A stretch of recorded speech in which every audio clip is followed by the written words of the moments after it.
11 मार्च 2011 जब जापान में भयंकर सुनामी आई थी, शहर का शहर बहाकर लेकर चला गया था, हजारों लोगों की जान चली गई थी।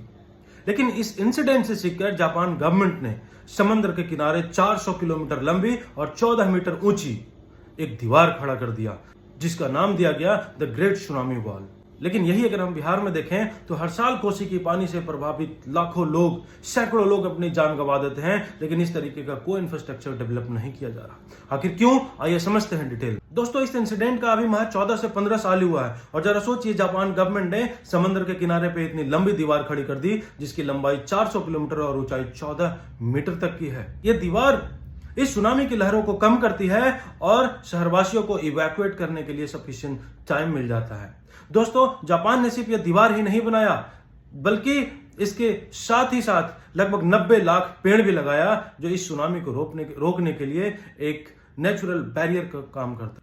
दोस्तों, इस दीवार के बन जाने से जापान अब अपने कई शहरों को आपदा से बचा सकता है, वहां के लोगों को इवैक्यूएट करने का सही वक्त मिल सकता है। हालांकि ऐसा नहीं है कि लोगों ने इस दीवार की सिर्फ तारीफ ही करी, बल्कि इस प्रोजेक्ट को जापान में आलोचना, क्रिटिसिज्म भी झेलना पड़ा। कई एक्सपर्ट लोगों ने कहा कि इससे कोस्टल व्यू बर्बाद हो जाएगा, इससे टूरिज्म खतरे में आ जाएगी, लेकिन वहां के गवर्नमेंट ने हमेशा इस चीज को प्रायोरिटी दिया कि human life should be above everything. पर ये चीजें बिहार के लिए लागू क्यों नहीं होती? क्यों हर साल बाढ़ के प्रभाव से सैकड़ों लोग अपना जान गंवा देते हैं, लाखों लोग बाढ़ से प्रभावित होते हैं? आजादी के इतने साल बाद भी कोसी बिहार का शोक बना हुआ है। आखिर क्यों बिहार के इस कोसी नदी पे कोई कोस्टल वॉल नहीं बनाया जाता? क्यों कोई सेफ्टी इंफ्रास्ट्रक्चर नहीं क्रिएट किया जाता? क्यों नहीं कंस्ट्रक्ट किया जाता?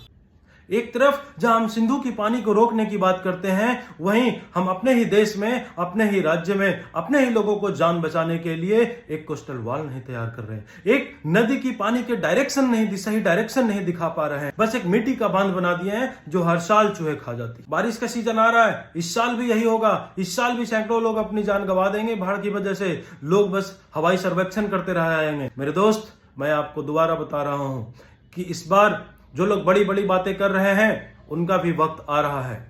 इस वक्त आपका है। सही डिसीजन लीजिए, टेक अ वाइज डिसीजन। जब लोग आए तो पूछिएगा, वेस्टर्न कोसी कैनाल का जो रेनोवेशन प्रोजेक्ट था, उस पर कितना काम हुआ, कितनी डेवलपमेंट हुई? इस साल बिहार के लोगों को बाढ़ से बचाया जाए, इसकी क्या तैयारियां हैं? क्या सिर्फ मिट्टी की बांध बनाए जा रहे हैं या कुछ बेहतर किया जा रहा है?